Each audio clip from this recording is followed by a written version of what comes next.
दोस्तों जून में हमारा पे एग्ज़ाम कैंसिल हो चुकी है और अब हमें अपना इंतज़ार है रिज़ल्ट का कि रिज़ल्ट हमारा पे कब आएगा। लेकिन दोस्तों आप मुझे बताइए कि रिज़ल्ट आता है तो क्या रिज़ल्ट को लेकर आपके सारे डाउट क्लियर हो जाते हैं? रिज़ल्ट के आते ही आपके सारी चीज़ें ख़त्म हो जाती है? नहीं। तो दोस्तों यहाँ आज इस वीडियो में आपको मैं बताने वाला हूँ कि रिज़ल्ट है और रिज़ल्ट से जुड़े आपको किन बातों का आपको पूरा ध्यान रखना है। रिज़ल्ट से जुड़े आपके कई सारे ज़रूरी सवाल होते हैं, जैसे आपका यहाँ पर रिज़ल्ट कब आएगा? रिजल्ट की मार्कशीट कहाँ से मिलेगी? अगर किसी सब्जेक्ट में फेल हो गई या किसी सब्जेक्ट की वजह से फेल हो गए तो क्या कर सकते हैं? एग्ज़ाम फीस कब जाएगी? अगला एग्ज़ाम कब होगा? तो दोस्तों यहाँ पे आप में से कई सारे विद्यार्थियों के कई सारे तरह-तरह के सवाल होते हैं। तो यहाँ देखा जाए आज इस वीडियो में मैं आपको बताना चाहूँगा कि यहाँ पे हमारा पर जून का जो यहाँ पे हमारा एग्ज़ाम कैंसिल हो चुका है और हमें अपना इंतज़ार रिजल्ट का इंतज़ार है और इस रिजल्ट से जुड़े आपके सारे डाउट मैं आपको क्लियर करने वाला हूँ। साथ में ये भी बताऊँगा कि आपका रिजल्ट कब आने वाला है। तो दोस्तों यहाँ देखा जाए इस वीडियो को शुरू से लेके लास्ट तक आप देखते रहिएगा तो आपको आपके सवालों के जवाब मिलेंगे। साथ में आपको कई सारी ज़रूरी बातें आपको सीखने को समझने को मिलेगी जो आपके लिए ज़रूरी है ताकि आप वो गलती ना करें। और यहाँ दावे के साथ मैं कह रहा हूँ कि इस वीडियो से आपको कुछ ना कुछ आपको सीखने को मिलेगा। तो दोस्तों यहाँ देखा सबसे पहले मैं आपको बताना चाहता हूँ कि आप में से कई सारे विद्यार्थी हैं जो ये जानना चाहते हैं कि हमारा रिजल्ट कब आएगा, कि यहाँ पे हमारा पास जून 2021 का जो हमारा पास एग्ज़ाम होना था वो कैंसिल हो गया। अब हमारा पर देखा जाए रिजल्ट कब आएगा। तो दोस्तों यहाँ देखा जाए इस रिजल्ट के आने के जो चांसेस है कि कंफर्म डेट किसी को नहीं पता होती। कंफर्म डेट, एग्जैक्ट डेट किसी को नहीं पता होती। हम जो है सिर्फ पॉसिबिलिटी लगा सकते हैं कि हमारा रिजल्ट कब आ सकता है और जो हमारा रिजल्ट आ सकता है वो लगभग हमारा यहाँ पर रिजल्ट आने की जो पॉसिबिलिटी बनती है सबसे ज़्यादा वो यहाँ पे हमारा 15-20 जुलाई के आसपास में बनती है। तो 15-20 जुलाई के आसपास में यहाँ पर आपका रिजल्ट आ सकता है। हो सकता है कि इसके एंड में भी आ जाए। तो यहाँ पे सबसे ज़्यादा उम्मीद हमारी ये बनती है। अब यहाँ पे हमारे पर यह है कि अगर रिजल्ट आता है तो पहले जो है हमारे पास 12th वाला का आएगा, उसके अगले दिन या उससे अगले दिन जो 10th वाला का आएगा। लेकिन ये भी हो सकता है कि हमारा पे ऑलरेडी देखा जाए काफ़ी टाइम लंबा खींच चुका है और पिछली बार भी हमारा पे काफ़ी लंबा टाइम खींचा था और पिछली बार दोनों का रिजल्ट क्लास 10th और 12th का एक साथ आया था। तो इस बार भी हो सकता है कि दोनों का रिजल्ट यानी क्लास 10 और क्लास 12 का रिजल्ट एक साथ आ जाए। तो दोस्तों इस बार क्या है कि हमारे सबसे ज़्यादा चांस है कि बहुत सारे विद्यार्थी पास होने वाले हैं। कोई इक्का दुक्का कोई हो सकता है जो किसी न किसी वजह से रह जाए, लेकिन यहाँ पे हमारे पर देखा जाए सबसे ज़्यादा विद्यार्थी पास होने वाले हैं। अब पास हो जाएंगे, पास होने बाद मार्कशीट कहाँ से मिलेगी? तो दोस्तों यहाँ मैं आपको बताना चाहता हूँ कि मार्कशीट जो है आपको रिजल्ट आने के लगभग महीने बाद, लगभग 1 महीने बाद आपको जो है आपको मिलती है आपकी जो है स्टडी सेंटर से। तो आपको आपका स्टडी सेंटर आपको पता होगा, आपके पास आईडी कार्ड है, उस आईडी कार्ड पर आपको आपका दे रखा है स्टडी सेंटर, तो आपको मार्कशीट आपको वहाँ से मिलेगी। लेकिन साथ में आपको ये भी बताना चाहता हूँ कि मार्कशीट के साथ साथ में आपको मिलता है माइग्रेशन और प्रोविजनल सर्टिफिकेट। तो कुल मिला के 3 डॉक्यूमेंट आपको मिलते हैं जो आपको रिजल्ट आने के बाद आपको मिलते हैं। अगर आपका स्टडी सेंटर बंद हो चुका है तो ऐसे में ज़रूरत है कि आप अपने रीजन सेंटर जाइए। तो रीजन सेंटर जाके आपको पता चलेगा कि आपको आपकी मार्कशीट वगैरह आपको कहाँ से मिलेगी। हो सकता है कि रीजन सेंटर से आपको आपकी मार्कशीट मिल जाए। और इसके अलावा देखा जाए मैं आपको एक और बात बताना चाहता हूँ कि जब अपनी मार्कशीट लेने जाते हैं, अपना रिजल्ट लेने जाते हैं, तो आपके पास कुछ ना कुछ डॉक्यूमेंट होना चाहिए। जैसे कि आपके पास एनएस का ओरिजिनल आईडी कार्ड आपके पास होना चाहिए, जिससे कंफर्म कर पाएंगे कि जो रिजल्ट है, जो मार्कशीट है, वो लेने वाले आप ही है, कोई और नहीं है। और आपके पास कोई ना कोई दूसरा आईडी प्रूफ होना चाहिए, जैसे वोटर कार्ड, आधार कार्ड या कोई ना कोई दूसरा ऐसा कुछ, जिससे अपना वो पूरा कंफर्म हो जाए कि वो किसी गलत हाथों में मार्कशीट वगैरह नहीं दे रहे। इसके साथ यहाँ पर मैं आपको बताना चाहता हूँ डिजी लॉकर। आपने नाम सुना होगा डिजी लॉकर के बारे में, तो जो कि भारत सरकार की यहाँ पे हमारा पर एक वेबसाइट बनती है जहाँ से आप अपना 10th के 12th के जो भी डॉक्यूमेंट बनते हैं उन्हें डाउन कर सकते हैं, जो पूरी तरह से क्या होते हैं सर्टिफाइड होते हैं, जो हर जगह यूज हो सकते हैं, तो कोई उसको मना नहीं कर सकता। साथ में आपको बताना चाहता हूँ कि जब अपना रिजल्ट लेने जाते हैं, अपनी मार्कशीट वगैरह लेने जाते हैं, तो कुछ लोग ऐसे होते हैं जो क्या है कि पैसे की डिमांड करते हैं। तो यहाँ देखा जाए मैं आपको बताना चाहता हूँ कि जब आपने फर्स्ट टाइम अपनी मार्कशीट ले रहे हैं, माइग्रेशन ले रहे हैं या कोई भी ऐसा डॉक्यूमेंट अगर ले रहे हैं तो उसका कोई पैसा नहीं लगता। तो यहाँ पर आपको किसी को भी 1 रुपये भी देने की ज़रूरत नहीं है। तो आपको फ्री में आपको अपना जो डॉक्यूमेंट आपको लेना है। अगर आपसे कोई पैसे की फिर भी डिमांड करता है तो आप उससे रिसिप्ट जरूर मांगेगा। अब वो रिसिप्ट अगर मांगेंगे तो वो दे नहीं पाएगा, क्योंकि मार्कशीट वगैरह ऐसे कोई डॉक्यूमेंट वगैरह की कोई अपना पेमेंट लगती ही नहीं है। हाँ ये है, अगर आप अपने पहले से अपने आप में कोई डॉक्यूमेंट आपने ले रखे हैं और मिसप्लेस कर दिए हैं, आप डुप्लीकेट अगर लेना चाहते हैं तो उसकी पेमेंट जाएगी, अदरवाइज नहीं। एक बात और बताना चाहता हूँ, आप में से कुछ ऐसे विद्यार्थी है जो शायद किसी वजह से अटक जाए, पास ना हो। तो ऐसे में क्या है कि उनके मन में सवाल रहता है कि भाई हम पास नहीं हुए तो क्या हमें मार्कशीट मिलेगी? बिल्कुल मिलेगी। तो यहाँ देखा जाए, मैं आपको बताना चाहूँगा कि अगर फेल होने पर भी आपको मार्कशीट दी जाती है, लेकिन सिर्फ मार्कशीट दी जाती है, माइग्रेशन या प्रोविजनल सर्टिफिकेट नहीं दिया जाता।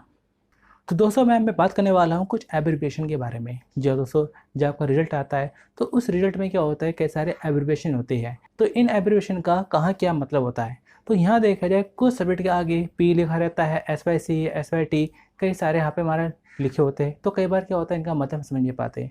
तो सबसे पहले मैं बताता हूँ कि यहाँ पर जहाँ लिखा होता है पी, तो इस पी का मतलब क्या होता है, पास। कि आप वो सब्जेक्ट में क्या है, पास है। लेकिन यहाँ पे हमारा पर अगर लिखा है कहीं यहाँ पे हमारा पर NC, तो इस NC का मतलब हमारा बनता है non computable as the required data for result calculation is unavailable.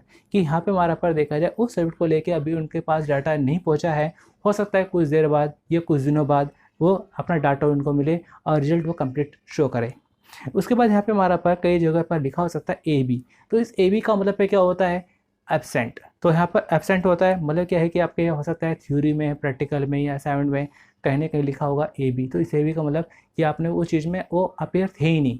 इसके बाद यहाँ पे हमारा पर बनता है SYC। तो इस SYC का मतलब बनता है subject yet to be clear. मतलब क्या है कि कुल मिला के आप उस सब्जेक्ट में फेल है और ज़रूरत है कि आप उस सब्जेक्ट का एग्ज़ाम दोबारा दें। अगर आप पास नहीं हैं तो आपको उस सब्जेक्ट का दोबारा पेपर आपको देना हो सकता है। इसके बाद यहाँ पे हमारा बनता है SYCT। SYCT का मतलब ये बनता है subject yet to be clear in theory. कि मतलब प्रैक्टिकल में आप पास है लेकिन क्या थ्योरी में आप रह गए हैं। तो ऐसे में आपको दोबारा एग्जाम फीस पे करनी होती है और आपको सिर्फ आपको थ्योरी का एग्जाम आपको क्लियर करना होता है। इसके अलावा हमारे पास देखा जाए होता है हमारे पास SYCP। तो subject yet to be clear in practical. कि मतलब क्या है कि थ्योरी में आप पास है लेकिन क्या प्रैक्टिकल में आप रह गए, कि प्रैक्टिकल में पास नहीं हुए। तो ऐसे में आपको दोबारा एग्जाम फीस पे करनी होती है अगर आप पास नहीं है तो यहाँ पर आपको दोबारा एग्जाम देना पड़ता है। लेकिन क्या है कि थ्योरी का दे ना दे वो आपकी मर्जी के ऊपर है, लेकिन आपको क्लियर करनी है मेन आपको प्रैक्टिकल। इसके बाद यहाँ पे हमारा बनता है, कई बार हमारा होता है TMA। तो TMA का मतलब हमारा होता है ट्यूटर मार्क असाइनमेंट। यानी कि एक तरह से ये यहाँ पे हमारा पर थ्योरी का 20% मार्क्स होता है। तो ये ट्यूटर मार्क असाइनमेंट तो लगभग सभी विद्यार्थियों को पता है कि यहाँ पे हमारा पर असाइनमेंट होता है क्या है। और अगला जो कि हमारा बनता है हमारे पास IMPR। तो IMPR का मतलब पे क्या होता है हमारा पर पास एंड अपीयर फॉर इम्प्रूवमेंट।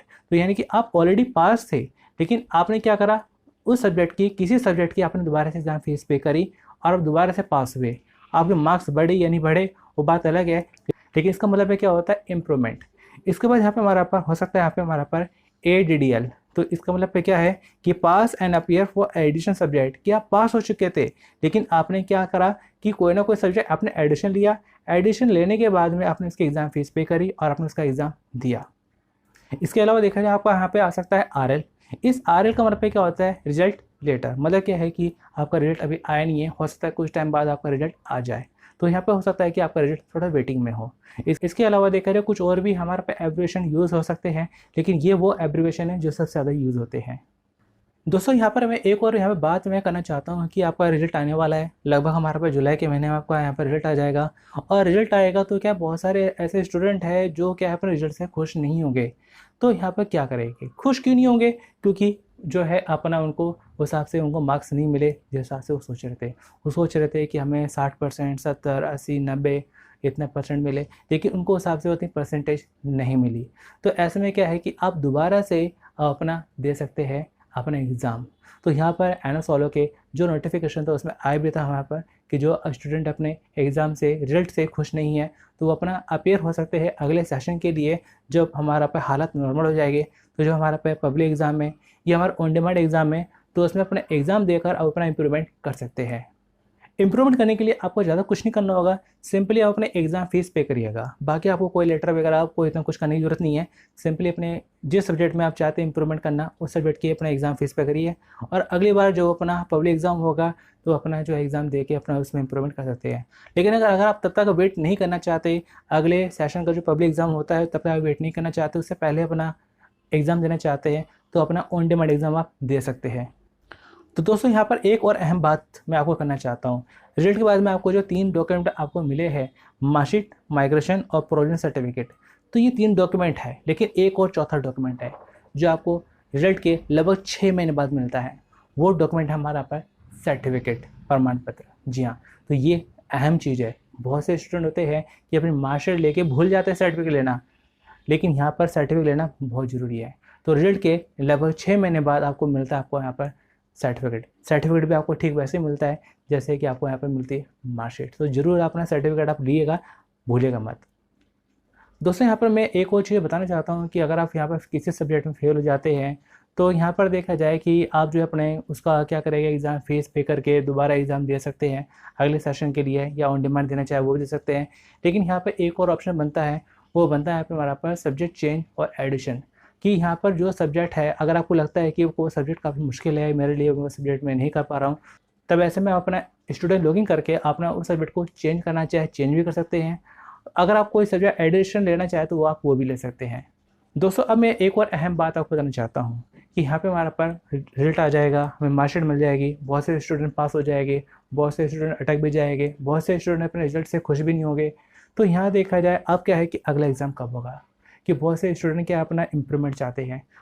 बहुत से ऐसे स्टूडेंट हैं जो किसी न किसी वजह से अपने एग्ज़ाम फ़ीस पे नहीं कर पाए, अपना जून में जो एग्ज़ाम होना था उसके लिए अपना एग्ज़ाम फ़ीस नहीं दे पाए, तो वो क्या करे। तो ऐसे में देखा जाए वो अपना आने वाले पब्लिक एग्ज़ाम जो कि हमारा पर अक्टूबर 2021 का सेशन बनता है, तो उसमें अपना एग्ज़ाम दे सकते हैं, जिसकी एग्ज़ाम फ़ीस यहाँ पे लगभग हमारे यहाँ पर जुलाई के आसपास से हमारे पास शुरू हो जाएगी। हो सकता है जुलाई में या अगस्त में एग्ज़ाम फ़ीस वगैरह शुरू हो जाए, तो ज़्यादा चांसेस है कि यहाँ पे जुलाई में ही हमारे पास एग्ज़ाम फ़ीस जानी शुरू हो जाए। तब यहाँ पर अपना जो है सितंबर अक्टूबर 2021 में अपना एग्ज़ाम दे सकते हैं। यानी कि हमारा पे अगला होने वाला जो एग्ज़ाम है जो कि हमारा बनता है सितंबर अक्टूबर 2021। तो दोस्तों यहाँ देखा जाए आज इस वीडियो में मैंने आपके कई सारे जो डाउट क्लियर करने की कोशिश करी है, आपके कई सारे सवालों के जवाबों को बताने की कोशिश करी है। तो दोस्तों यहाँ देखा है एनोस में कई सारे जरूरी अपडेट आने वाले हैं, और उन सभी जरूरी अपडेट से जुड़े रहने के लिए हमारे चैनल से आप जुड़े रहिएगा। इसके लिए ज़्यादा कुछ नहीं करना है आपको, सिंपली जो है लाल बटन जो सब्सक्राइब का है उसे दबा दीजिए और नोटिफिकेशन आइकन को भी प्रेस कर दीजिए। तो यहाँ पर जो भी अपडेट आता है वो आपको मिलता रहेगा। तो चलो दोस्तों मिलते हैं नेक्स्ट वीडियो में। Thanks for watching.